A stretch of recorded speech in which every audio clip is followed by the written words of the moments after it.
Halo, selamat datang di channel Ruang Taktik. Di video kali ini, kita akan analisis laga Manchester City versus Liverpool.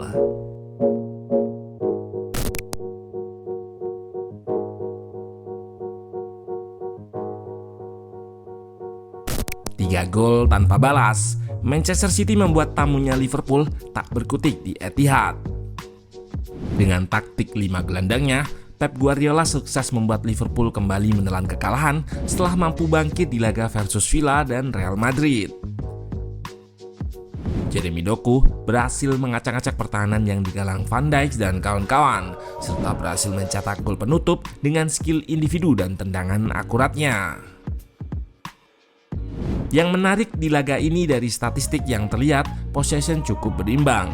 Lagi-lagi, Pep tidak terpaku pada filosofi penguasaan bolanya, namun cukup efektif di beberapa kesempatan dalam memanfaatkan kemampuan pemainnya. Nah, penasaran dengan jalannya laga dari segi taktikal? Let's go, kita bahas sama-sama.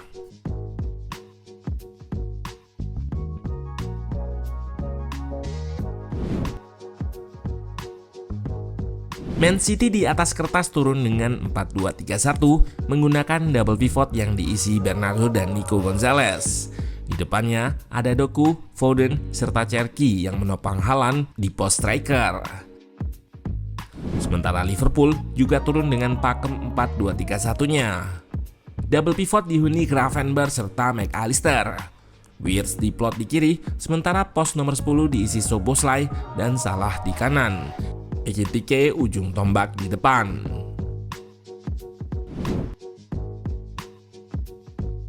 Dari momentum chart ini, terlihat perubahan game plan dari Pep Guardiola di awal laga sampai setelah unggul di mana mereka tidak bermain possession sejak menjebol gawang Liverpool 3 kali.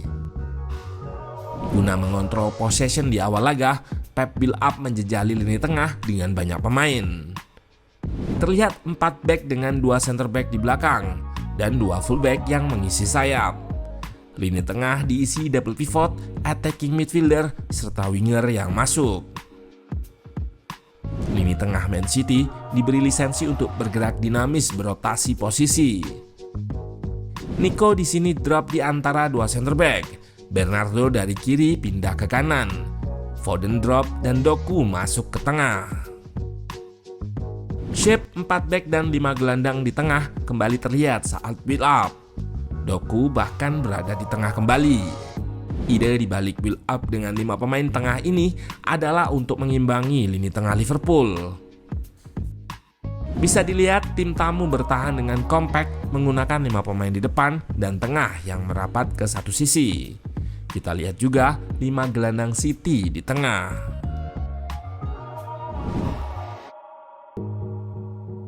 Slow dan short build up Man City digunakan untuk memancing press keluar dan permainan umpan pendek untuk melewatinya. Kemudian akan melancarkan serangan cepat. Jeremy Doku kerap dijadikan pemain untuk tugas ini. Di sini terlihat press terpancing ke Nunes di sayap. Bernardo menerima bola dan mengirimnya tepat ke Haaland di ruang antar lini berlanjut ke Foden.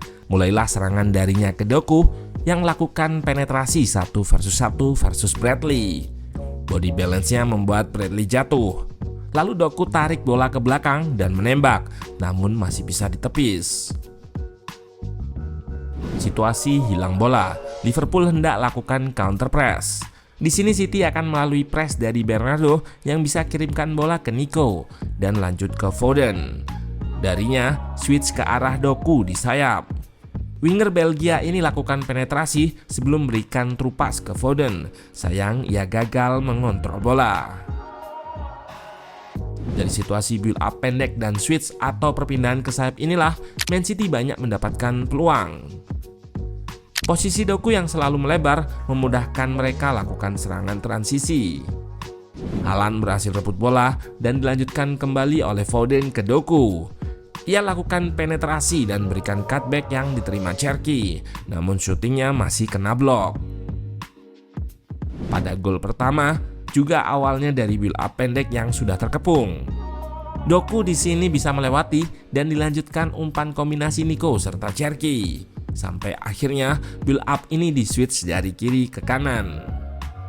Di sayap kanan, bola terus digulirkan untuk mengurai pertahanan Liverpool yang rapat bertahan dengan 4-4-2. Sampai akhirnya, sirkulasi yang dilakukan Diaz ke Nunes membuatnya cukup bebas di sayap kanan dan berhasil kirimkan cross tanpa gangguan berarti dari Wirtz ataupun Robertson. Cross tersebut tepat jatuh di atas kepala Haaland dan ditanduk masuk ke gawang 1-0.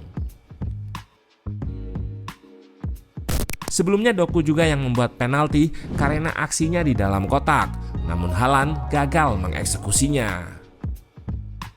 Berkali-kali winger asal Belgia ini membuat kesulitan Bradley. Akselerasinya tidak mampu dihentikan bek kanan Liverpool ini meski belum bisa menambah gol. Man City baru bisa mencetak gol keduanya dari situasi set piece. Corner dilakukan pendek dengan 3 pemain yang memancing 3 pemain keluar. Pergerakan Doku lebih diwaspadai, namun Cherki mengoper keluar di mana ada 3 pemain yang unggul jumlah. Bernardo berikan operan ke Nico yang cukup bebas dan dengan 1 sentuhan ia lanjutkan dengan tendangan menyusur tanah yang sempat mengenai kaki Van Dijk. 2-0.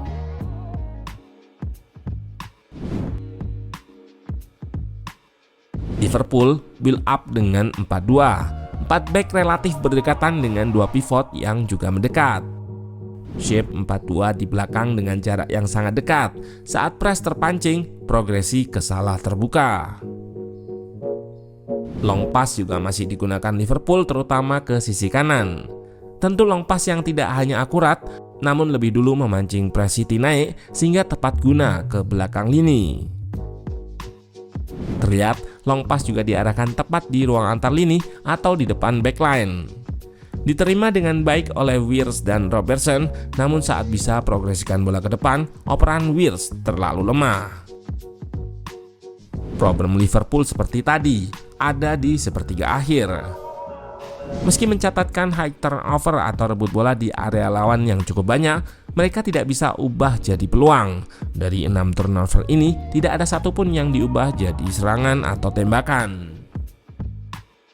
Mereka terlihat bisa merebut bola di area lawan, namun nampak tidak ada support dan kreativitas sehingga crossing yang dilakukan kena blok. Pertahanan Man City di laga ini memang bisa bertahan sangat kompak. Mereka selalu menjaga kerapatan antar lini atau antar pemainnya. Pada babak kedua, terlihat Pep memang lebih banyak bertahan sehingga membuat possession-nya rendah. Pun begitu, cara ini efektif membuat tim tamu kesulitan membongkar pertahanan Man City. Arne Slot terlihat dominan menyerang lewat sisi kanan, di mana Szoboszlai diinstruksikan juga untuk sering melebar di area tersebut. Liverpool sebetulnya mampu menembus lewat kombinasi umpan antara Bradley dan Salah ini, namun sayang cross datarnya disambut Gakpo dengan sontekan yang melebar. Terlihat ketumpulannya di situasi yang sama. Szoboszlai ikut melebar bersama Bradley dan Wirtz, namun aksinya ini juga terlihat minim support saat ia berhasil merangsak masuk dan crossingnya tidak ada yang menyambut. Dan di tengah sulitnya Liverpool cetak gol, Doku menutup penampilan apiknya dengan sebuah gol. Slow build up City berhasil menembus press Liverpool. Bernardo lakukan build up pendek dengan Savinho yang kemudian diteruskan ke Nico. Ia segera memindah arah serangan dengan switch cepat ke kiri. Aureli yang menerima dan membawanya dekat kotak penalti berikan operan ke Doku dan dengan gaya ngeflick khasnya ia berhasil perdaya Konate sekaligus kiper Liverpool lewat gocekan dan syutingnya. Slow build up dan switch seperti tadi juga dilakukan City pada rangkaian gol pertamanya. Laga ini juga diwarnai keputusan wasit yang menganulir gol Van Dijk. Robertson dianggap terlibat dalam permainan sehingga dinyatakan offside. Menurut ruang taktik, Robertson tidak berada langsung mengganggu jarak pandang Donnarumma. Liverpool kembali ke setelan pabrik dengan kekalahan ini dan beruntung ada international break yang bisa dijadikan momentum untuk bangkit.